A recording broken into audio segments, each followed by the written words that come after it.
ഷാനവാസ് വന്നിട്ട് ആദിലിനോടും നൂറേനോടും ചോദിക്കുന്നുണ്ട്, നിങ്ങളും നെവിനും തമ്മിൽ എന്താ പ്രശ്നമെന്ന്. അപ്പം നൂറ പറയുന്നുണ്ട്, ഞങ്ങളുടെ റിലേഷൻഷിപ്പ് ബ്രേക്ക് ചെയ്യിപ്പിക്കുന്ന അവൻ പറഞ്ഞിട്ടുണ്ടായിരുന്നു. ഞങ്ങളുടെ റിലേഷൻഷിപ്പ് ഒരു റിലേഷൻഷിപ്പ് അല്ല, അവൻ അത് ഇഷ്ടമല്ല എന്നൊക്കെ പറഞ്ഞിട്ടുണ്ടായിരുന്നു. അപ്പം തന്നെ ഞാൻ ആദിലിനോട് പറഞ്ഞതാണ്, അവൻ പോയിട്ടേ നമ്മൾ ഈ ബിഗ് ബോസ് വീട്ടിൽ നിന്ന് പുറത്ത് പോകും, അവനെ പറഞ്ഞു വിട്ടിട്ടേ നമുക്ക് പുറത്ത് പോകാൻ പറ്റുള്ളൂ. എന്താണെങ്കിലും ദൈവം ഉണ്ടെന്ന് ഞാൻ 100% വിശ്വസിക്കുന്നു എന്ന് നൂറ പറയുന്നുണ്ട്. അവൻ പോകാൻ ഇഷ്ടപ്പെട്ട് പോയതല്ലേ, അവൻ പുറത്ത് പോയിക്കോട്ടെ. ജിസേൽ അവരൊക്കെ എന്തിനാണ് കരയണത്? കരയുന്നവർ അവിടെ കിടന്ന് കരയോട്ടെ, അവരുടെ വിഷമം അങ്ങനെ തീർക്കട്ടെ എന്ന് അതിൽ പറയുന്നുണ്ട്. അവൻ ഈ സ്വേച്ഛാധിപതി ടാസ്കിൽ കയറിയ പിന്നെയാണ് അവൻ്റെ റിയൽ ഫേസ് അവൻ കാണിക്കാൻ തുടങ്ങിയത്.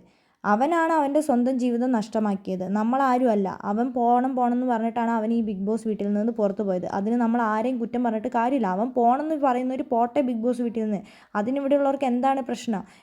നൂറ പറയുന്നുണ്ട്. അപ്പോൾ ഷാനവാസ് പറയുന്നുണ്ട്, എനിക്ക് ഭയങ്കര വിഷമായി, അവൻ എൻ്റെ കൂടെ നിൽക്കുന്നതും കളിച്ച് ചിരിച്ചൊക്കെ നടന്നതല്ലേന്ന്.